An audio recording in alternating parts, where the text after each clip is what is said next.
2018 সালে RRB group ডিতে আসা একটি চক্রবৃদ্ধি অঙ্ক আমরা কত সহজে সলভ করছি সেটা দেখুন। আর এই অঙ্কটা শেষে আপনারা আমার পেজটাকে ফলো করতে ভুলবেন না।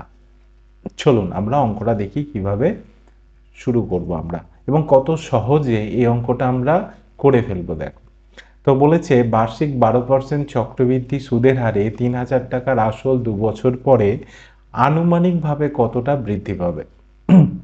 তাহলে আমরা ফার্স্ট আমাদের কাজ হবে 3000 টাকার 1 বছরের 12% হারে সুদ হলে কত টাকা সুদ হয় সেটা দেখে নিই। তো আমরা কি করব, 3000 ইন্টু 12/100 করলাম। এবার শূন্যগুলো কেটে দাও, নিচের 100। তো 3 × 12 = 36, মানে 360 টাকা পেলাম প্রথম বছরের সুদ, ফার্স্ট ইয়ারের সুদ। ওকে, নেক্সট ইয়ারে আমরা কি পাবো, 360 টাকা তো পাবোই, আবার 360 টাকার উপর 12% সুদ পাবো। তাহলে 360 টাকার 12% সুদ কত হয়, 360 টাকার 12% সুদ হয় 43.2 বা 20 পয়সা। এটা আমরা কি পেলাম না, সেকেন্ড ইয়ারের ইন্টারেস্টটা আমরা পেলাম, তাই না? সেকেন্ড ইয়ারের ইন্টারেস্টটা আমরা পেলাম।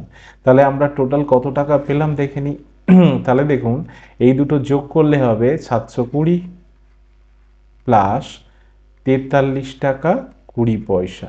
তাহলে আমরা 3 বছর শেষে কত টাকা আর্ন করব, তাহলে 3000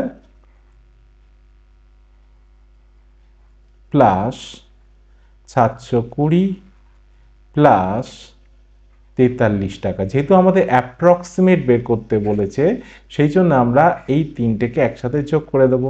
তাহলে যোগ করে দিলে কত পাচ্ছি বলুন তো, 3763 টাকা। তাহলে এইটাই হচ্ছে আমাদের অ্যান্সার। অ্যান্সার হচ্ছে এ। আশা করি আপনারা প্রত্যেকে বুঝতে পেরেছেন।